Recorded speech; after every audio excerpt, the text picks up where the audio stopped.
الحمد لله نحمده ونستعينه ونستغفره ونؤمن به ونتوكل عليه ونعوذ بالله من شرور أنفسنا ومن سيئات أعمالنا من يهده الله فلا مضل له ومن يضلل فلا هادي له ونشهد أن لا إله إلا الله وحده لا شريك له ونشهد أن سيدنا وسندنا وحبيبنا ومولانا محمدا عبده ورسوله الذي أرسله بالحق بشيرا ونذيرا وداعيا إلى الله بإذنه وسراجا وقمرا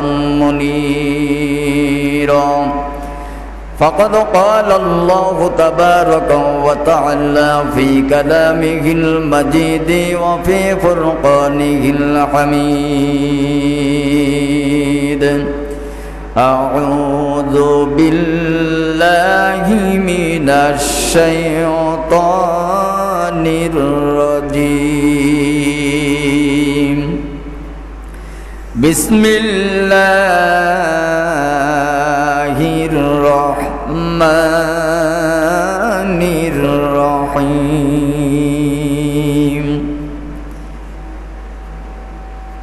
توبوا إلى الله توبة نصوحا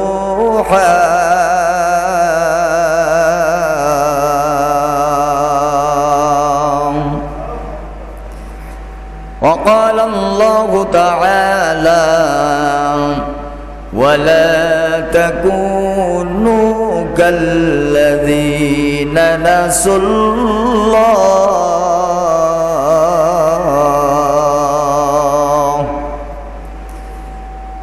وقال رسول الله صلى الله عليه وسلم من أحب لقاء الله أحب الله لقاءه ومن كره لقاء الله كره الله لقاءه أو كما قال النبي صلى الله عليه وسلم وقال رسول الله صلى الله عليه وسلم التائب من الذنب كمن لا ذنب له وقال الله تعالى في شان حبيبه مخبرا وآمرا إن الله وملائكته يصلون على النبي يا أيها الذين آمنوا صلوا عليه وسلموا تسليما اللهم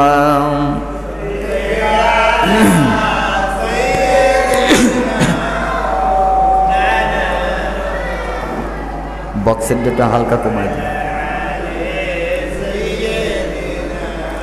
হাবিবিনা মুহাম্মদ আল্লাহুম্মা সাল্লি আলা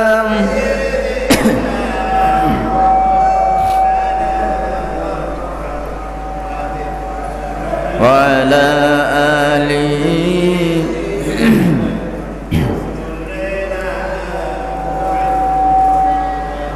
शुक्रिया रब्बुल आलमीन आलिशान दरबार अल्लाह पाक रब्बुल इज्जतुल জালাল दुनियावी समस्त खराब काज থেকে বিরত রেখে মসজিদে কুবা জামে মসজিদে জুমার নামাজ পড়ার জন্য আসার তৌফিক যা আল্লাহ দিলেন ওই আল্লাহ পাকের দিয়া কণ্ঠ দিয়া উচ্চ আওয়াজ সে মহান স্রষ্টা মহান প্রতিপালক সে আইনদাতা সেই বিধানদাতা প্রভুর নামের শুকরিয়া আদায় করি বলে আলহামদুলিল্লাহ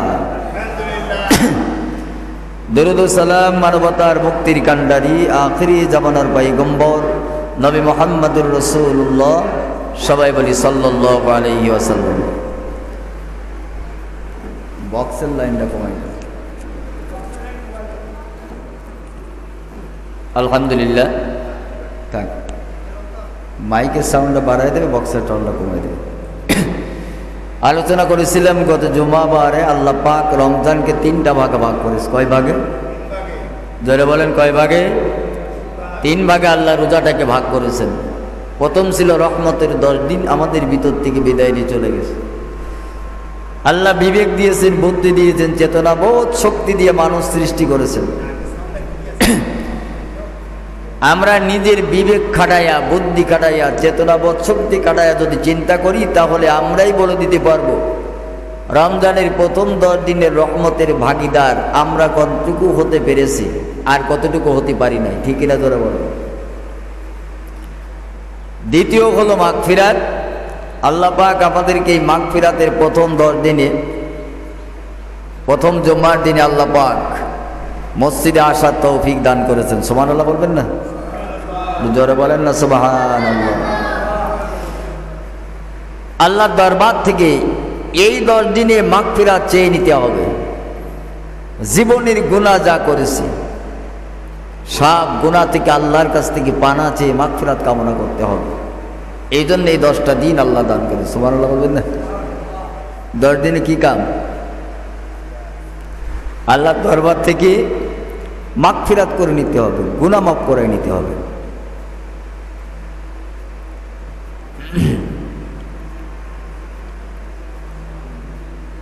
আসসালামু আলাইকুম।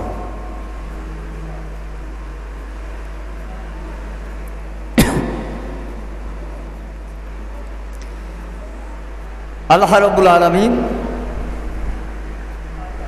পবিত্র কোরআনুল পাকের ভিতরে বলছেন, তুবু ইলাল্লাহি তাওবাতান নাসুহা। বান্দা গুনাহ করতে করতে গুনায় জর্জরিত হওয়ার পর আল্লাহ পাকের দরবারে আল্লাহ ডেকে বলতেছেন যে তওবার মতন তওবা করে ফিরে আসুন, জিন্দেগির গুনাহ আল্লাহ মাফ করে দিবেন। কে মাফ করে দেবেন? কথা কয় না। আল্লাহ মাফ করে দেবে, কিন্তু এমনভাবে আপনাকে গুনাহ থেকে ফিরে আসতে হবে যে জীবনে ওই কাজের ভিতরে আর আল্লাহর বান্দা যাবে না, ওই গুনার ভিতরে আর যাবে না, ওই জিনার কাজ আর করবে না, ওই ব্যভিচারীর কাজ আর করবে না, রোজা আর ভাঙবে না, নামাজ আর কাজা করবে না। এমনিভাবে যত গুনাহ বান্দা জিন্দিগিতে করেছে সব গুনাহ থেকে খালেস তওবা করে যদি বান্দা ফিরে আসে, আল্লাহ গুনাহ মাফ করে দেবে। সুবহানাল্লাহ বলবেন না? আল্লাহ রাব্বুল আলামিন অন্য আয়াতের বিরুদ্ধে বলছেন, ওয়ালা তাকুনু কাল্লাযীনা নাসুল্লাহ।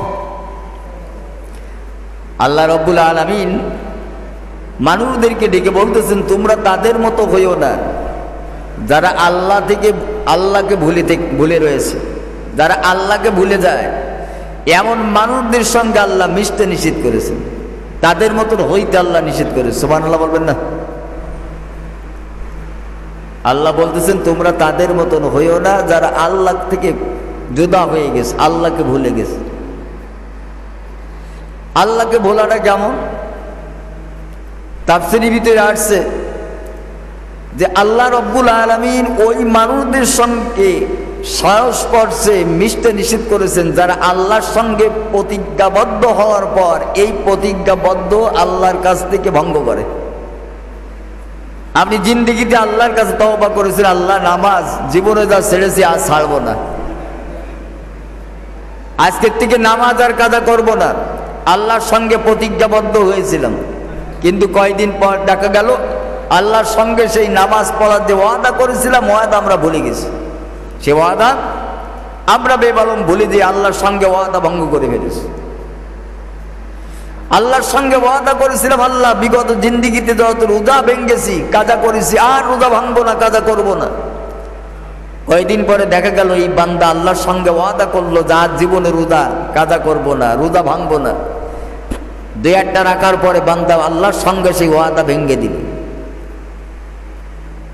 আল্লাহর সঙ্গে বান্দা ওয়াদা করলো আর কখনো জিনা করবো না। আল্লাহ কয়েকদিন কথা রাখার পরে আল্লাহর সঙ্গে সেই ওয়াদার আল্লাহ সম্পূর্ণভাবে ভেঙে দিবে। এইভাবে বান্দা আল্লাহর সঙ্গে যত ওয়াদাবদ্ধ হয়েছে, এই ওয়াদা ভঙ্গ করনেওয়ালা যারা, এই মানুষগুলা সম্পূর্ণ জন্য আল্লাহ ভুলে থাকে। আল্লাহ বলছেন এই সমস্ত মানুষদের সঙ্গে তোমরা মিশো না, সংস্পর্শে যেও না, এরা আল্লাহ থেকে জুদা হয়ে গেছে, আল্লাহকে ভুলে গেছে। ঠিক কিনা জোরে বলেন? এই জন্য যতটুকু ওয়াদা আল্লাহর সঙ্গে করতে হবে অতটুকু বাস্তব জিন্দিগিতে আমলে পরিণত করতে হবে, তাহলে আল্লাহর সঙ্গে ওয়াদা ঠিক থাকবে। এই জন্য এই যে 10টা দিন রমজানের, এই মাদের, এই মাগফিরাতের 10টা দিন, এই 10টা দিন আপনাকে আমাকে আল্লাহর কাছ থেকে গুনাহ মাফ করায় নিতে হবে। এই 10টা দিনের দাম বেশি, মর্যাদা বেশি।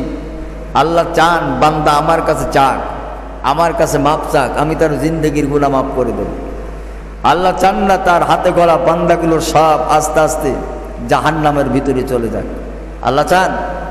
আল্লাহ চান না। আল্লাহ চান আশরাফুল মাখলুকাত সব জান্নাতে যাক। কিন্তু আমাদের খাসিয়াতের কারণে, আমাদের চলাফেরা, ওঠা বসা, লেনদেন, এ সমস্তর কারণে আমরা নিজেরাই জাহান্নামের দিকে আগাই যেতেছি। ঠিক কিনা জোরে বলেন? বিশ্বনবী মুহাম্মদ রাসূলুল্লাহ সাল্লাল্লাহু আলাইহি ওয়াসাল্লাম বলেন, মান আহাব্বা লিকা আল্লাহ আহাব্বাল্লাহু লিকাআহু ওয়া মান কারিহা লিকা আল্লাহি কারিহাল্লাহু লিকাআহু।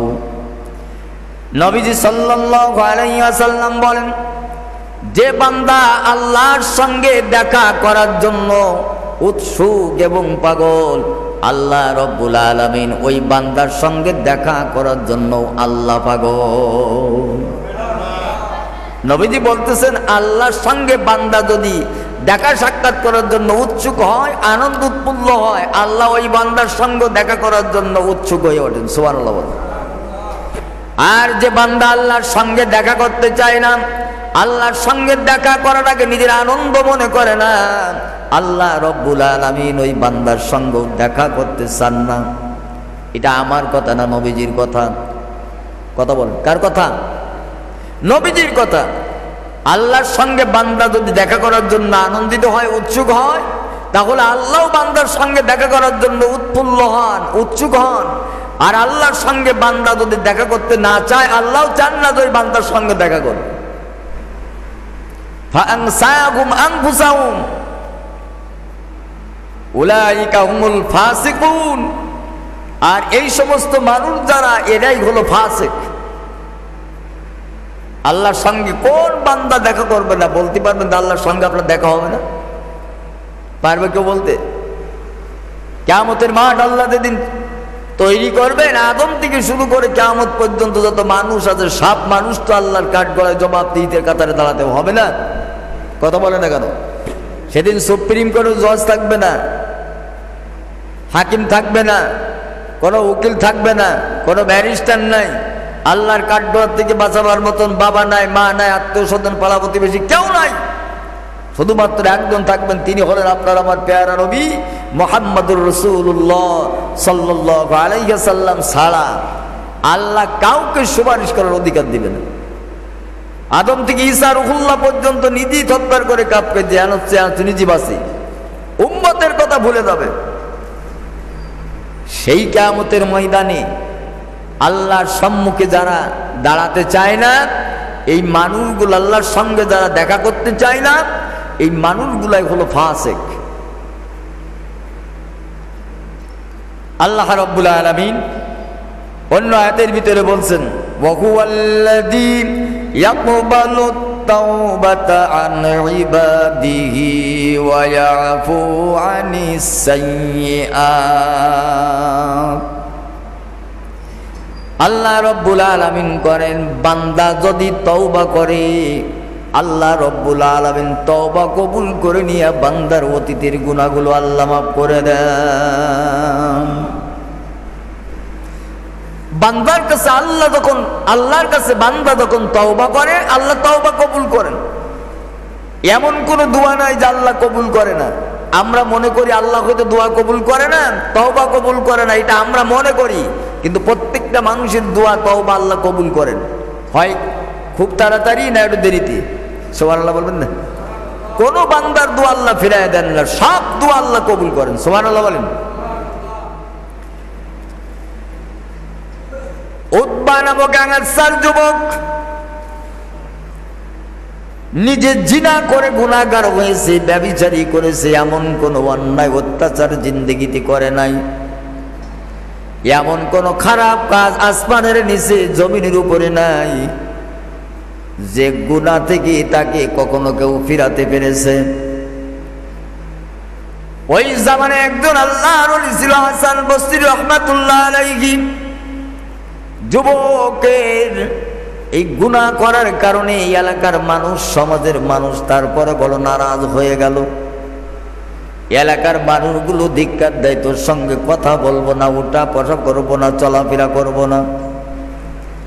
গ্রামের মানুষ যখন মুখ ফিরাইয়া নিলেন, যুবক মনে মনে হতভম্ব হয়ে গেল, কার কাছে যাবে, কেউ তো আর কথা বলতে চায় না, আমি তো একজন গুনাহগার। এমন সময় ওই এলাকার ভিতরে জবরদস্ত একজন আল্লাহর ওলি ঢুকলেন, হাসান বসরি রাহমাতুল্লাহ আলাইহি। জোরে বলুন সুবহানাল্লাহ। হাসান বসরি এলাকার ভিতরে ঢুকলেন, এইভাবে মজমা বসাইয়া আল্লাহ তাআলার কোরআনুল কারীম থেকে একখানা আয়াতের তরজমা বেদ ভেঙ্গে তাফসীর করলেন। আলাম ইয়ানিনিল লাযীনা আমানু আন তাখশা কুলুবুহুম লিযিকরিল্লাহ।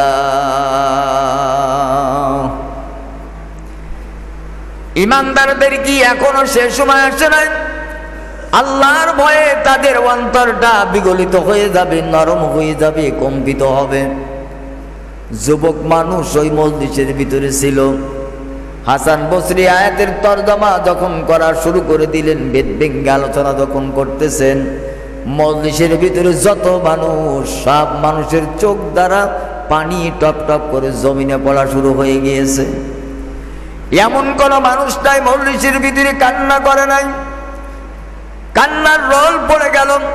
এমন সময় যুবক উঠে দাঁড়ায় বলতেছেন, ও আল্লাহর ওলি, আল্লাহর পাগল, ও আল্লাহর বান্দা, আপনি যে বললেন আল্লাহ রব্বুল আলামিনের দরবারে তওবা করলে আল্লাহ জিন্দেগির গুনাহ মাফ করে দেয়। হাসান বসরি ডাক দিয়া বলল, যুবক, বান্দাকে আল্লাহ তো বারবার ডেকে বলতেছেন, কুল ইয়া ইবাদিয়াল্লাযীনা আসরাফু আলা আনফুসিহিম লা তাকনাতু মির রাহমাতিল্লাহ ইন্নাল্লাহা ইয়াগফিরুয যুনুবা জামিআ ইন্নাহু হুয়াল গফুরুর রহিম। জোরে কোন আল্লাহু আকবার।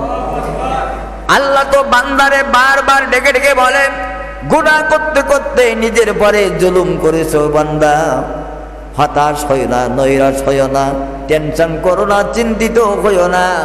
আমি আল্লাহ তাআলার 100 ভাগ রহমতের মালিক। বান্দা, আমার রহমত থেকে তুমি নৈরাশ হয়ে যাও না, দূরে সরে যেও না। আমি আল্লাহ রব্বুল আলামিন বান্দা তোর জিন্দেগির গুনাহ সব মাফ করে দিব। হাসান বসরি ডাক দিয়া বলল, যুবক, কেমন কি গুনাহ তোমার জিন্দেগিতে করেছ? যুবক ডাক দিয়া বলতেছে, আল্লাহর ওলি, আমার জীবনে এমন গুনাহ করেছি, গুনায় জর্জরিত হওয়ার কারণে এলাকার মানুষের সম্মুখে মুখ দেখাইতে পারি না। গ্রামের মানুষগুলো আমার থেকে অন্যদিকে মুখ ফিরাই নিয়েছে। আমি এখন বড় একা হয়ে গিয়েছি। আপনি বললেন যদি কথা বাস্তব হয়, আর একবার বলুন না, আল্লাহর দরবারে তওবা করলে কি আল্লাহ জিন্দেগির গুনাহ মাফ করে দিবে? হাসান বসরি ডাক দিয়া বলতেছিল, আল্লাহ, ওরে যুবক,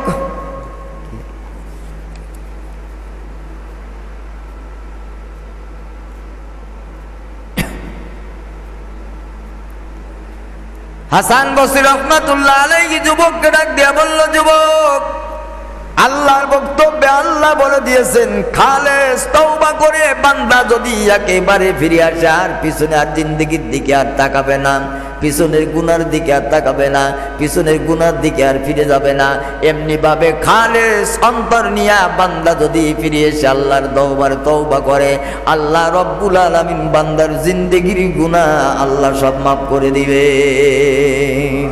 আরো জোরে বলুন না সুবহানাল্লাহ, আরো জোরে বলেন। যুবক মানুষ যখন এই কথা শুনলো অজ্ঞান হয়ে জমিনের পরে পড়ে গেল। আজ পর্যন্ত এমন বক্তব্য, এমন কথা, এমন সুন্দর কথা আমারই কেউ বলে নাই। আল্লাহ যখন গুনাহ মাফ করে দিবে এই কথাটা বলার সঙ্গে সঙ্গে যুবক অজ্ঞান হয়ে পড়ে গেল। হাসান বসরি রহমাতুল্লাহ আলাইহি কিছু সময় পরে যুবককে ডাকালেন। যখন জ্ঞান ফিরে আসলো তখন হাসান বসরি রহমাতুল্লাহ আলাইহি যুবককে কয়েকটা কথা বলেছিলেন। যে কথাগুলো শোনার কারণে জীবনের যুবকের জিন্দেগির মোড় আল্লাহ ঘোরাই দিয়েছে। হাসান বসরি জ্ঞান ফিরার পরে ডাক দিয়া বলল, যুবক, জিন্দেগিতে গুনাহ করতে করতে গুনায় জর্জরিত হয়েছ। আল্লাহ রাব্বুল আলামিন জাহান্নাম সৃষ্টি করেছেন। ওই জাহান্নামের ভিতরে আগুনগুলো দাও দাও করে জ্বলতেছে। জাহান্নামের আগুনের লেলিয়ান শিখা ওই যে তর্জন আর গর্জন শুরু হয়ে যাবে। আর তুমি মৃত্যুবরণ করার পর জাহান্নামের ফেরেশতারা তোমার হাতে পায়ে শিকল দিয়ে বেঁধে টেনে টেনে জাহান্নামের আগুনের ভিতরে নিক্ষেপ করে দিবে। আরে যুবক, তোমাকে ওখান থেকে ওই জাহান্নামের আগুন থেকে বাঁচাবার মতন কেউ নাই। ইয়াউমা ইয়াফিরুল মারউ মিন আখিহি ওয়া উম্মিহি ওয়া আবিহি ওয়া সাহিবাতিহি ওয়া বানি লিকুল্লি ইমরিইম মিনহুম ইয়াউমাইযিন শানুন ইগনি। ওই দিন তোমার বাঁচাবার মতন কোনো বাবা থাকবে না, কোনো ভাই থাকবে না, আত্মীয় স্বজন পাড়া প্রতিবেশী নিজের সন্তানাদি কেউ থাকবে না যে তোমাকে জাহান্নামের আগুন থেকে বাঁচায় দিবে। এই কথা শোনার সঙ্গে সঙ্গে হাসান বসরি ডাক দেয়া বলল, রে যুবক, যদি জাহান্নামের আগুনে যদি জ্বলার মতন শক্তি তোমার থাকে তাহলে তোমার জিন্দেগি ভর গুনাহ করো, কোনো আমার আপত্তি নাই। আর জাহান্নামের আগুনে জ্বলার মতন শক্তি যদি তোমার না থাকে, তওবা করে ফিরে আসো, আল্লাহ তোর জীবনের গুনাহ মাফ করে দিবে। আর জোরে বলেন। যুবক মানুষ এই কথাটা শোনার সঙ্গে সঙ্গে দ্বিতীয়বার অজ্ঞান হয়ে পড়ে গেল। হাসান বসরি রহমাতুল্লাহ আলাইহি আবার যুবকটাকে জাগালেন। আবার যখন জ্ঞান ফিরিয়ে আসলো, জ্ঞান ফিরিয়ে আসার পর হাসান বসরি আবার ডাক দিয়ে বলল, যুবক, এখনো সময় আছে, এখনো জিন্দেগিতে হায়াতে আল্লাহ তোরে বাঁচাই রেখেছে, ফিরে আয় তওবা করে। হাসান বসরির কথায় যুবক মনে মনে আল্লাহর দরবারে দোয়া করতেছে, আল্লাহ, জিন্দেগিতে গুনাহ করেছি, যত মানুষ আমার থেকে মুখ ফিরাইয়া নিয়েছে। এলাকার মানুষ আমারে চোখে দেখতে পারে না, এলাকার মানুষ আমারে ঘৃণা করে, আমার বাবা আমারে গুনাহ করার কারণে ঘৃণা করে, আমার মা গুনাহ করার কারণে আমারে বড় ঘৃণা করে, আমার আত্মীয় স্বজন পাড়া প্রতিবেশী দুনিয়ার জমিনে যা আছে শুধুমাত্র গুনাহ করার কারণে সব আমার থেকে মুখ ফিরাই নিয়েছে। তুমি এমন রব মালিক আল্লাহ, তুমি তো বান্দার থেকে জুদা হতে পারো না, বান্দা তোমার থেকে জুদা হয়ে যায়। আয় আল্লাহ তাআলা, আমার জিন্দেগির অন্তরের তামান্না, অন্তরের আকাঙ্ক্ষা তওবা যদি তুমি কবুল করে থাকো, আমার জিন্দেগিতে তিনটা দোয়া তোমার দরবারে করব, আমার তিনটা দোয়া আল্লাহ তুমি কবুল করে না। আল্লাহ, তওবা করে ফিরে আসবো, কিন্তু আমার জিন্দেগিতে তিনটা দোয়া আছে, এই তিনটে দোয়া তুমি কবুল করো। সুবহানাল্লাহ। আরো জোরে বলো। হাসান বসরি নিজের জীবনের ভিতরে লেখেন, ওই যুবক মানুষ তওবা করার পর আল্লাহর দরবারে তিনটা দোয়া করেছিল। এক নম্বর দোয়া হলো এই, আয় আল্লাহ, জিন্দেগিতে আমার বাস্তব জীবনে যৌবন বয়স তো হেলাই হেলাই কাটাই দিয়েছি, গুনায় জর্জরিত করে দিয়েছি, জিনা করে, ব্যভিচারী করে, কোরআন সুন্নাহর বিরুদ্ধে চলে, ইসলামের বিরুদ্ধে যায়, আর দুনিয়াতে পাপাচারের ভিতরে ঢুকে ঢুকে আমার জীবন বরবাদ করে ফেলেছি গুনাহ করে। আয় রব্বুল আলামিন, আমার দোয়া, আমার তওবা যদি তোমার দরবারে কবুল হয়, আমার এক নাম্বার দোয়া তোমার দরবারে করি, আল্লাহ, আমার এমন ব্রেন শক্তি তুমি বাড়ায়া দাও। জোরে বলুন সুবহানাল্লাহ। যুবক মানুষ এক নাম্বার আল্লাহর দরবারে দোয়া করলো, আল্লাহ, আমার ব্রেন শক্তি তুমি বাড়ায়া দাও, যত ব্রেন শক্তি আমারে তুমি দিয়েছো এর থেকে আরো বাড়ায়া দাও। আমি জানো আলেম ওলামা মুফতি হাফেজ কারি মুহাদ্দিস আল্লাহর ওলি কোরআন সুন্নাহর বয়ান যখন করবে, ওই বয়ানটা যেন আমার ব্রেনের ভিতরে সঙ্গে সঙ্গে আমি গেঁথে নিতে পারি, এমন মস্তিষ্ক, এমন ব্রেন আল্লাহ তুমি আমারে দান করে দাও। হাসান বসরি রহমাতুল্লাহ আলাইহি বলে 2 নাম্বার দোয়া করল, আল্লাহ আমাকে এমন কণ্ঠ তুমি দান করে দাও যেমন কণ্ঠ দান করেছিলে তুমি দাউদ পয়গম্বরে। তোমার নবী দাউদের এত কণ্ঠ দিবার কারণে আসমানের পাখিগুলো জমিনের পরে বসে যেত, জমিনের কীট পতঙ্গগুলা যাবত তেলাওয়াত ওই কণ্ঠ দ্বারা যখন শুরু হয়ে যেত, দুনিয়ার কীট পতঙ্গগুলো কোথাও এলোমেলো ঘুরতো না, সব দাউদ নবীর কিনারায় বসে তোমার জবানের আসমানি গ্রন্থ তেলাওয়াত শুরু হয়ে যেত। নবী দাউদকে এত কণ্ঠস্বর তুমি দান করেছিলে আল্লাহ। ওই নবী দাউদ আলাইহিস সালাতু ওয়াস সালাম নদীর কিনারায় বসে যখন জাবুর তেলাওয়াত করত, আসমানি গ্রন্থ তেলাওয়াত করার কারণে ওই কণ্ঠের সুর শুনিয়া মাছগুলো আর অন্যদিকে না ভিড়িয়া কিনারায় ভিড়ে যেত। সুবহানাল্লাহ বলবেন। আয় রব মালিক, আমি শুনেছি কিয়ামতের ময়দানে মাহশারে মুসিবতের দিনে জান্নাতের ভিতরে আবার দাউদ নবীর কণ্ঠ দ্বারা তুমি কোরআনের তেলাওয়াত জান্নাতি বান্দাদের শোনাবে। আয় আল্লাহ তাআলা সবথেকে মনোমুগ্ধকর কণ্ঠ তুমি দান করেছিলে আমাদের পয়গম্বর আমিনার লাল মদিনার দুলাল জনাবে মুহাম্মদুর রাসূলুল্লাহ সাল্লাল্লাহু আলাইহি ওয়াসাল্লামকে। আয় রব্বুল আলামিন, আমাকে এমন একটা কণ্ঠ তুমি দান করো যে কণ্ঠে দ্বারা আমি কোরআনুল কারীমের তেলাওয়াত গুলো মানুষের সম্মুখে করব, একটা মানুষ যেন আমার সম্মুখ থেকে উঠে না যেতে পারে। তোমার কোরআনের তেলাওয়াত শুনিয়ে মানুষগুলা মুগ্ধ হয়ে যেন তোমার দিন ধর্ম গ্রহণ করে ইসলামের ছায়া তলে আসতে পারে। এই জন্য আল্লাহ আমার 2 নাম্বার দোয়া হলো, আমার এমন একটা কণ্ঠ আল্লাহ তুমি দান করে দাও। সুবহানাল্লাহ বলবেন না? আমাকে এমন একটা কণ্ঠ আল্লাহ তুমি দান করো যে কণ্ঠ দ্বারা কোরআন তেলাওয়াত করব, একটা মানুষ যেন আমার সম্মুখ থেকে উঠে যেতে না পারে, মানুষগুলা যেন তোমার ইসলামের ছায়াতলে আসতে পারে, তোমার দ্বীন কবুল করে নিতে পারে কোরআনের কণ্ঠ শুনে, কোরআনের তেলাওয়াত শুনে। সুবহানাল্লাহ বলেন। হাসান বসরি আকবার বলে, যুবক 3 নাম্বার আল্লাহর দরবারে দোয়া করেছিল, আল্লাহ আমার 3 নাম্বার দোয়া হলো দুনিয়ার জমিনে এমন রিজিকের ব্যবস্থা তুমি আমারে করো যে রিজিকের ভিতরে হারাম থাকবে না, যে রিজিক খাওয়ার পর আমার অন্তর কলুষিত হবে না, এমন একটা হালাল রিজিকের ব্যবস্থা আল্লাহ তুমি আমারে করে দাও। তার কারণ হলো কোরআনের ভিতরে তুমি বলে দিয়েছো, ওয়ামা মিন দাব্বাতিন ফিল আরদি ইল্লা আলাল্লাহি রিজকুহা। আয় আল্লাহ, কোরআনের ভিতরে তুমি বলে দিয়েছো 18,000 মাখলুকাত দুনিয়ার জমিনে যা সৃষ্টি করেছো সকলের রিজিকের জিম্মাদার তুমি নিজের হাতে উঠাই নিয়েছো। আয় আল্লাহ, আমাকে দুনিয়ার জমিনে এমন হালাল রিজিকের ব্যবস্থা তুমি করে দাও। হাসান বসরি রহমাতুল্লাহ আলাইহি বলেন, এই 3টা দোয়া আল্লাহর দরবারে করলো যুবক। 3টা দোয়া করার কারণে আল্লাহ রব্বুল আলামিন 3টা দোয়াই যুবকের আল্লাহ কবুল করে নিয়েছে। আল্লাহর দরবারে বান্দা যখন তওবা করেন, আল্লাহ বান্দার তওবা করি আল্লাহ বান্দারে খালি হাতে ফিরায় দেয় না। আল্লাহ রব্বুল আলামিনের দরবারে তওবার মধ্য দিয়া তওবার মতন তওবা করি, বান্দা যেটা চায় আল্লাহ সেটাই বান্দার জন্য পূরণ করে দেয়। সুবহানাল্লাহ বলবেন না? যুবক আল্লাহর দরবারে তওবা করে 3টা দোয়া করলো।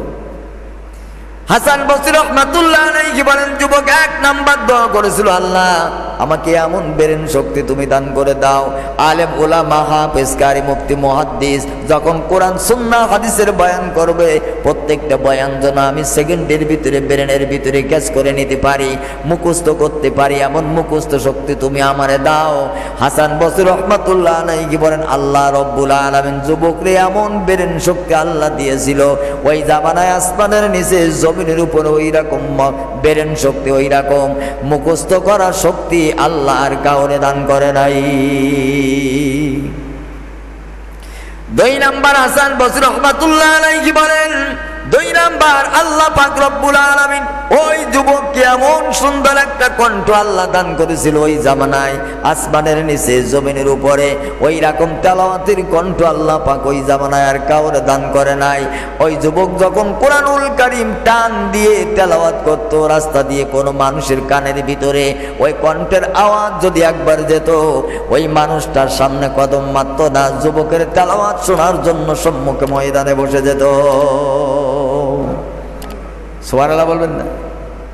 হাসান বসরি রহমাতুল্লাহ আলাইহি বলেন, 3 নাম্বার ওই যুবক আল্লাহর দরবারে দোয়া করেছিল, আল্লাহ তাওবা করে ফিরে আসলাম, 3 নাম্বার দোয়া তোমার দরবারে করি গো আল্লাহ, এতদিন কি রিজিক খেয়েছি আমি জানি না, হালাল হারাম বুঝি নাই, তবে আল্লাহ আমার 3 নাম্বার দোয়া তুমি কবুল করো, দুনিয়ার কোনো হারাম খানা আমার অন্তরের ভিতরে ঢুকাইও না, দুনিয়ার কোনো হারাম খাদ্য আমার পেটের ভিতরে ঢুকাইও না, আল্লাহ যতদিন বেঁচে থাকবো তুমি আমার হালাল খাবারের ব্যবস্থা করে দাও।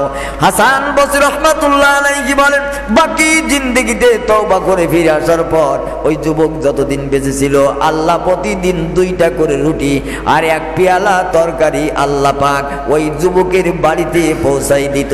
কে দিত, কোন জায়গা থেকে আসতো কেউ বলতে পারতো না। জিন্দেগিতে যতদিন বেঁচে ছিল রে যুবক, আল্লাহ পাক ততদিন ওই যুবকরে 2টা করে রুটি আর 1 পেয়ালা আসমানি জান্নাতি তরকারি আল্লাহ খাওয়াইছে,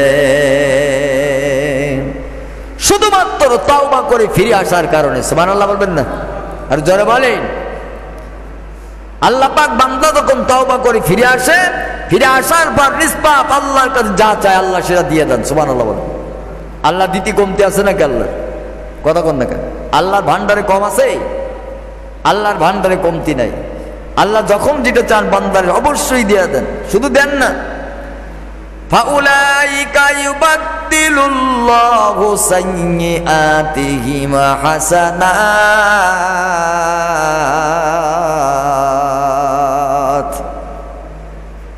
আল্লাহ শুধু গুনাহ মাফ করি আল্লাহ ক্ষান্ত হন না।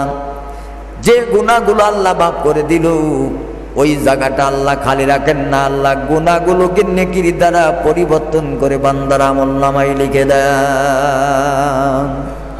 আল্লাহ বান্দার গুনাহ যখন মাফ করে দেয়, ওই গুনাহ থাকে না, ওটা খালি থাকে না, আল্লাহ গুনাহটাকে নেকিতে পরিবর্তন করে দিয়ে পুরাপুরি আমলনামাটা পুরাই দেন। সুবহানাল্লাহ। আর জোরে বলেন। একজন মানুষ গুনাহ করত, প্রতিদিন লিখে রাখতো, খাতায় লিখে রাখতো, নোটবুক বানিয়েছিল। প্রতিদিন নোটবুকে প্রতিদিন যে গুনার কাজ করতো ওই গুনার কাজটা লিখে রাখতো। রাত্রিবেলায় ডায়েরিটা উল্টায় দেখতো যাতে আগামী দিনে গুনার কাজ না হয়। প্রতিদিনকে রুটিন ছিল এই, প্রতিদিন যে গুনাহ করবে ডায়েরিতে লিখে রাখবে, রাত্রিবেলা ওটা চেক করতো যে আমার গুনাহ আছে কিনা, লিখবো যে গুনাহ।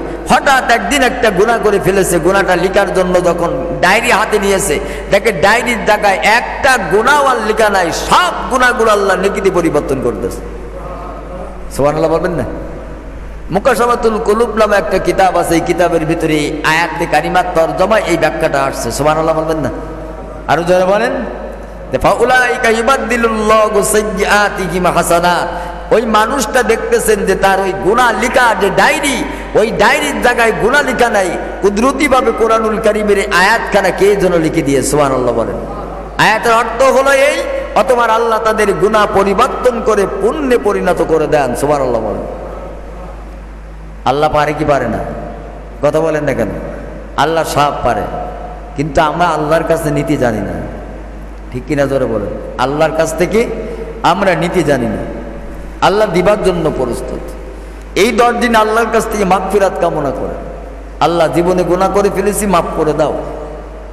আল্লাহ মাফ করার জন্য প্রথম আসমানে প্রতিদিন সন্ধ্যাবেলায় বসে থাকে বান্দা, আমার কাছে মাফ চা। এমন কে আছে, কি অপরাধ, আমি আল্লাহ তোর সব অপরাধ মাফ করে দেবো। সুবহানাল্লাহ বলবেন না? আর জোরে বলেন। শুধু অন্তর থেকে একটু আল্লাহর কাছে চাওয়া দরকার, অন্তর থেকে খালেদ ভাবে চাওয়ার দরকার। আমিরুল মুমিনিন হযরত ওমর ফারুক রাদিয়াল্লাহু তাআলা আনহু মরুভূমি রাস্তা দিয়ে যাইতেছেন। এক রাখাল বাগানের ভিতর দিয়ে পথ, দূর থেকে ওমর লক্ষ্য করে দেখতেছেন রাখালের চাদরের আস্তিনের নিচে একটা মদের বোতল লুকানো। ওমর দেখে ফেলেছে, আর রাখাল ও সামনাসামনি বেঁধে গিয়েছে। ডানি ভাই কাট করে যাবার কোনো রাস্তা নাই। ওমর সোজাসুজি আসতেছে রাখালের দিকে।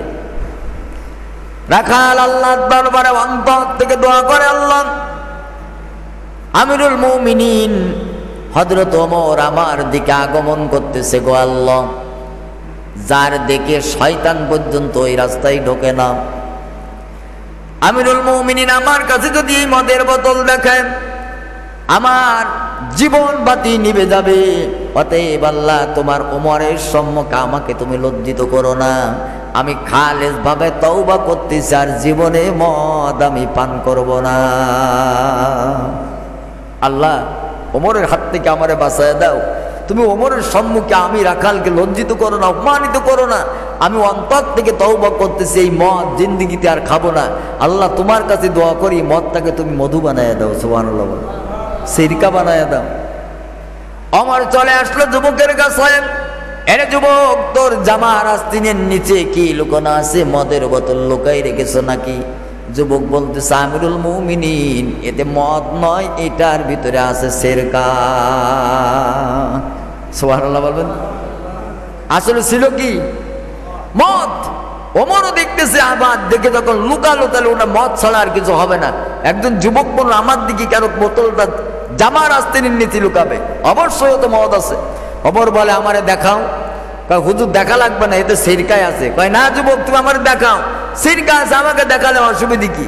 চাদরের তর থেকে যুবক বোতল বের করে দিতে দেরি, আল্লাহ পুরা মদটাকে মধু অথবা শরাব অথবা সিরকা বানাতে আল্লাহ দেরি করেনি। সুবহানাল্লাহ। এর নাম হলো তওবা, এর নাম তওবা নাসুহা। এইরকম তওবা করে যদি বান্দা ফিরে আসে আল্লাহ জিন্দেগির গুনাহ মাফ করে দিবে। সুবহানাল্লাহ বলবেন না? জোরে বলেন, আর জোরে বলেন। তার কারণ আমরা হয়ে গেছি এখন বুকা, আমরা সব এখন বুকা স্বর্গে বসবাস করতেছি। কেমন বুকা?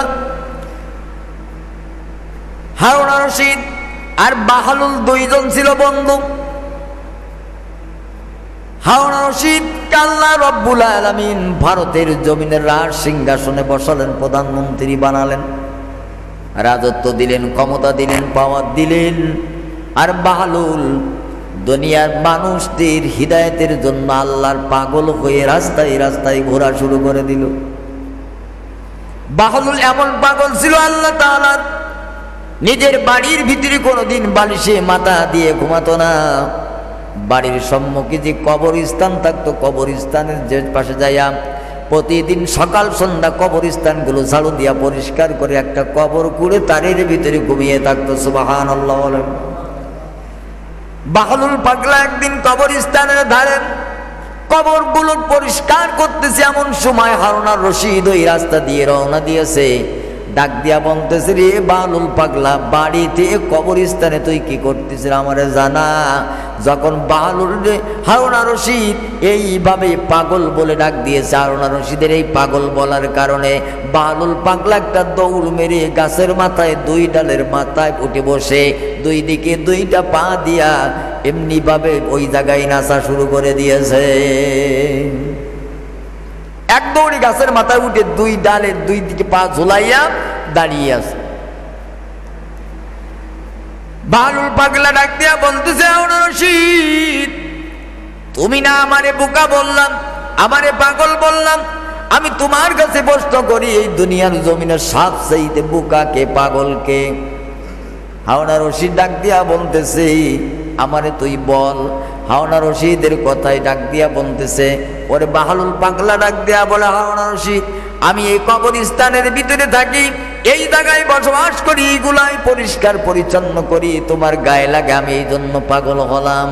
তুমি কি বলতে পারো দুনিয়ার হায়াতে জিন্দিগি মানুষের যখন শেষ হয়ে যাবে, মানুষের সার্বলাস্টের বাড়িটা হবে কোন জায়গায়? তোমার জবান দ্বারা বলো। হারুন আর রশিদ ডাক দিয়া বলো রে বাহলুল, মানুষের হায়াতে জিন্দিগি যখন শেষ হয়ে যাবে দুনিয়ার প্রথম ঘর হবে ওই বান্দার কবর।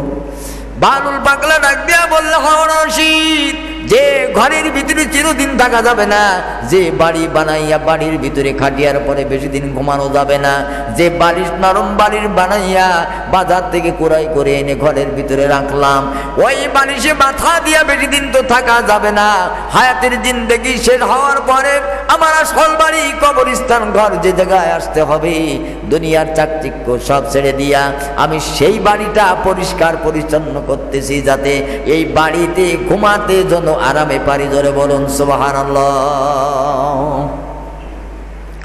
হারুন আর রশিদকে বাহলুল পাগলা, হারুন আর রশিদ তার হাতে একটা লাঠি ছিল, ওই লাঠিটা বাহলুল পাগলার হাতে দিয়া বলতেছে আমি তোরে বোকা বললাম এই জন্য।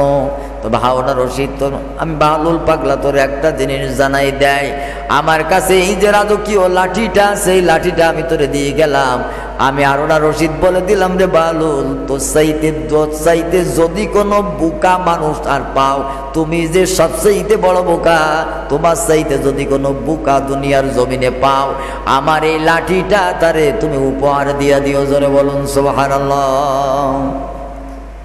বালুল পাগলা চিন্তা করতে লাগলো, এ জামানার বাদশা হারুন রশিদ আমারে বোকা বানাইয়া রাজকীয় লাঠিটা আমার উপহার দিয়া গেল, আমারে পাগল সাব্যস্ত করে, বোকা সাব্যস্ত করে আমাকে তার লাঠিটা উপহার দিয়ে দিল, আর বলে দিল আমার চাইতে বোকা যদি দুনিয়ার জমিনে কেউ থাকে তাকে যেন লাঠিটা উপহার দিয়া দেয়। বালুল পাগলা লাঠিটা নিয়ে শুধু টেনশন করে, আর চতুর্দিকে ঘুরে বোকা মানুষ কোথায় পাওয়া যাবে নাকি? কথা কন না কেন? বালুল পাগলা চিন্তা করে, আমার তো বোকা বানায় লাঠি উপহার দিল, আর আমারে বললো আমার চাইতে বোকা যে হবে তার লাঠিটা উপহার দিও। হারুন রশিদ ঘরের ভিতরে যায়, কয়েক বছর পরে হারুন রশিদ মুপুরুষ অবস্থায় বিছানাধারা হয়ে গেছে। বালুল পাগলার কানে যখন সংবাদ চলে গেল, বালুল লাঠিটা নিয়ে হারুন রশিদের মাথার কিনারা এসে বলতেছে, ওরে বাদশা তুমি কোন দেশে যাও? ওরে বাচ্চা তুমি কোন দেশের সফরে রওনা দিয়েছ? হারুন রশিদ ডাক দেয়া বলতেছে, রে বালুল, এমন দেশের যাত্রার দিকে রওনা দিয়েছি যে দেশে মানুষ একবার যদি চলে যায় ফিরে আসতে পারে না।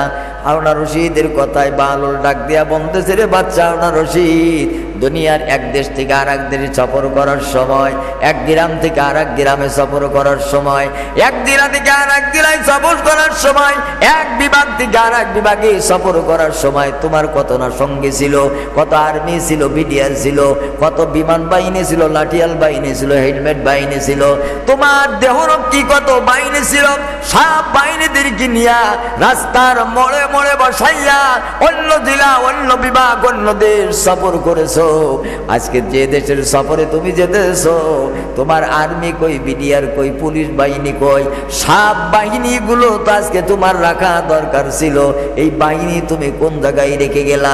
হারুন রশিদ ডাক দিয়া বলে, রে বালুল, আমার মুমূর্ষ অবস্থায় যে দেশের যাত্রা আমি শুরু করে দিয়েছি, এই দেশে যাবার সময় কোনো আর্মি লাগে না, কোনো বিডিআর লাগে না, পুলিশ লাগে না, বিমান বাহিনী লাগে না, কোনো বাহিনীর প্রয়োজন হয় না। এই দেশে একবার যে বান্দা চলে যায়, ও বান্দা জিন্দেগিতে আর কোনোদিন ফিরে আসতে পারে না। বালুল ডাক দেয়া বলল, হারুন রশিদ, আমারে দুনিয়াতে বোকা সাজাইয়া তোমার রাজকীয় লাঠিটা আমারে তুমি উপহার দিয়ে বলেছিলা, আমার চাইতে যে বড় বোকা দুনিয়ার জমিনে যদি খুঁজে পাও তাকে যেন এই লাঠিটা উপহার দিয়ে দেয়। ওরে বালুল ডাক দেয়া বলল, হারুন রশিদ, আমি এখন খুঁজে দেখলাম আসমানের নিচে দুনিয়ার জমিনের উপরে তুমি রাজা বাচ্চা হারুন রশিদ, তোমার চাইতে বড় বোকা আর দ্বিতীয়টা নাই। আমি এখন খুঁজে পেলাম তুমি তো সব থেকে বড় বোকা। তুমি একবার চিন্তা করো না, তুমি যে সফরে রওনা দিয়ে সেখানে তোমার এখন কে বাঁচাবে এই সফর থেকে? তুমি এক গ্রাম থেকে আর এক গ্রামে যাবার সময় কত বিডিআর যেত, আর্মি যেত, পুলিশ যেত, লাঠিয়াল বাহিনী, দেহরক্ষী, কত মানুষ, কত নেতা কর্মী নিয়ে গিয়েছো, যাতে ওই এলাকার মানুষে তোমার কিছু বলতে না পারে, কিছু করতেই না পারে। এখানে একদল, ওখানে একদল, সাজাই সাজাই সাজাই সাজাই চলেছো। আর আজকে যে দেশের সফরে তুমি যাইতেছো, এই দেশের সফরে যাবার সময় আজকে তোমার পুলিশ নাই, বিডিআর নাই, আর্মি নাই, দেহরক্ষী নাই, দুনিয়াতে কেউ তোমার নাই। অতএব তোমার চাইতে বড় বোকা দুনিয়াতে আসমানের নিচে জমিনের উপর আমার দ্বিতীয় দেখি না। অতএব আমার যে লাঠি তুমি উপহার দিলা, আমি এখন পালাম, আমার চাইতে বড় বোকা হলো তুমি, তোমার লাঠি তোমার উপহার দিলাম। সুবহানাল্লাহ বলেন, কথা বোঝেন? হারুন রশিদ বোকা বানালো, কবরস্থানে থাকতো তাই। বালুল পাগলা কবরস্থানে থাকতো তাই বাচ্চা বানালো, বোকা বানায় নিজের হাতে লাঠি তার উপহার দিয়ে চলে গেল, আর বলে গেল তোর চাইতে বোকা যদি কারোর পাস এই লাঠিটা তার উপহার দাস। বালুল পাগলা বলল, রাজা, আমি তো কবরস্থান পাহারা দিয়েছি, যেখানে চিরদিন ঘুমায় থাকতে হবে কিয়ামতের আগ পর্যন্ত, সেই ঘর কিভাবে সজাগ রাখতে হবে, সেই পোকামাকড়ের ঘর কিভাবে আবাদ করতে হবে, আমি দুনিয়ার ঘর বাদ দিয়া সেই ঘরের আবাদ করেছি চিরদিন, আর তুমি সেই ঘর বাদ দিয়া দুনিয়ার ঘরের আবাদ করেছো চিরদিন। তোমার চাইতে বড় বোকা আসমানের নিচে দুনিয়ার জমিন আর একটাও নাই। অতএব আমার চোখে, আমার নজরে বাঁধলো তুমি বাচ্চা হলো সবচাইতে বড় বোকা। অতএব তোমার লাঠি তোমার উপহার দিলাম। সুবহানাল্লাহ, পাই না? আরো জোরে বলেন। কথা ঠিক না বেটি? হ্যাঁ, কথা ঠিক না? এই জন্য এই রমজানের মাস 10টা দিন হলো মাগফিরাতের জন্য। আল্লাহর কাছ থেকে সকাল সন্ধ্যা রাত্রি বেলায় 2 রাকাত নামাজ পড়ে কাঁদবেন, আল্লাহ আমারে মাফ করে দাও। আল্লাহ মাফ দিবার জন্য বসে আছে। আল্লাহ কি করার জন্য বসে আছে? আল্লাহ মাফ করার জন্য বসে আছেন। বান্দা শুধু চাইতে দেরি, আল্লাহ দিতে দেরি করবে না। সুবহানাল্লাহ বলবেন না? আল্লাহ শুধু তাকিয়ে আছে বান্দা কখন চাবে, যা চাবি তোরে তাই দেবে রমাদান মাসে। সুবহানাল্লাহ বলেন। কোন বান্দাকে আল্লাহ খালি হাতে ফিরাই দিবে না রমজান মাসে। দিবে কয়েক শ্রেণীর মানুষকে আল্লাহ পাক ফিরাই দিবে। তার ভিতরে 1 নাম্বার হলো হিংসু, যে মানুষের সাথে হিংসা করে, অপার মানুষকে ভালো চোখে দেখতে পারে না। একজন মানুষ ভালো কথা বললে মনে করে ও এত জানলে বলেন, হ্যাঁ ওর সেই তো আমি জানলে হলো কম নাকি।